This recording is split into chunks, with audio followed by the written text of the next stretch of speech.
Hello, I'm Dave Caldwell with your SCV News Break for Thursday, January 8th. Dozens of Einstein Academy parents showed up to a meeting Wednesday night to address asbestos contamination concerns. 9 classrooms are allegedly affected by the carcinogen. It all started after storms in late November and December damaged ceiling tiles that were keeping the potentially harmful materials at bay. An alert to the Occupational Safety and Health Administration from an employee about possible asbestos exposure on December 9th prompted the school to send out notifications to parents of children who were in those classrooms. Notices were sent home on December 11th to parents of 2nd and 3rd graders, but parents of all grades felt notifications should have been sent out immediately. After receiving written reports, the Academy sealed off the affected classrooms on December 16th.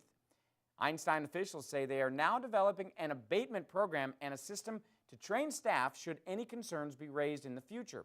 Einstein also says they were unaware of asbestos before the damage occurred. Senator Barbara Boxer says she will not run for re-election in 2016. The 74-year-old Democratic junior senator from California was first elected in 1992 and says that she is not retiring completely. Boxer's decision sets off one of the most competitive races for a statewide seat in California's recent history. The Los Angeles Sheriff's Department has added 3 new dogs to the team. Coda, Fury, and Tess underwent rigorous training to detect explosives and locate suspects or victims by sniffing a trail. Because of their dual purposes, the dogs will be a great asset when time is saved by not having to wait for another dog to be brought to the scene of an investigation. The 3 dogs came from breeders in Poland, Holland, and the Czech Republic. Henry Mayo is getting a 6-story, 160,000 square foot patient tower addition. The $151 million project will begin in October 2015 and is expected to be completed by May of 2018.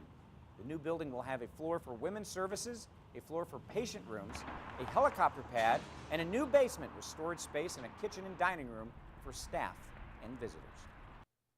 College of the Canyons has completed its construction on the new administration building. Students are now able to use the Admissions and Records Office to register for winter and spring semester. The building is also the new home of financial aid, career services, counseling, and houses many administrative offices. The Culinary Arts building is also nearing the end of construction. Doors will be open by February 9th for the spring semester.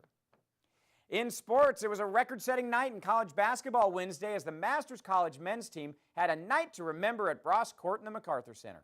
The Mustangs set a new school record with 18 three-pointers made in the game and scored a season-high 109 points as they easily defeated the UC Merced Bobcats 109-66. The new three-point mark eclipsed the old mark of 17 set 15 years ago against Huntington College of Alabama. As a team, the Mustangs were 18 of 28 from behind the arc. That's better than 64% for the game. Michigan State transfer Russell Bird led all Mustang scorers with 26 points, including 7 of 10 threes. The Mustangs jumped back into conference action Saturday when they traveled to Sacramento to take on William Jessup University. They return home Thursday night to take on the number 17 team in the country, the Arizona Christian Firehawks. Now for the weather, it was a beautiful day in Santa Clarita. The winds died down and temperatures reached into the upper 60s. Overnight lows are going to dip down to the low 50s. Friday will be partly cloudy with a high of 70, and the weekend is looking mild until Sunday when the skies are going to be overcast with a 50% chance of rain. But temperatures will stay in the mid-60s. Now we're going to turn it over to Stephen K. Peeples for entertainment. Stephen? Well, thanks, Dave. Saturday night on SCV TV's House Blend, don't miss the special encore telecast featuring the Far West Sessions. The SCV-based acoustic aces threw down 4 songs by bandleader Groovin' Tom Lamog. That's the Far West Sessions on House Blend, hosted by yours truly, Saturday at 10 Pacific, right here on SCV TV and streaming everywhere else at scvtv.com. And speaking of House Blend, SCV singer-songwriter guitarist Pat Nason is hosting an online release party on Sunday for his video for A Good Old-Fashioned American Boy. That's one of the tracks from Pat's nearly new EP.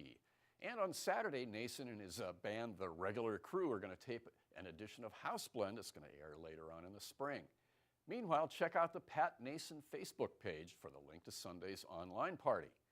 And you'll find lots more local entertainment news 24/7 at hometownstation.com, scvnews.com, and my blog, stephenkpeeples.com. That's what's bumping on the SCV Entertainment Beat. Back to you, Dave. Thanks, Stephen. Well, that's all for your SCV News Break. For more local news, you can log on to hometownstation.com or scvnews.com.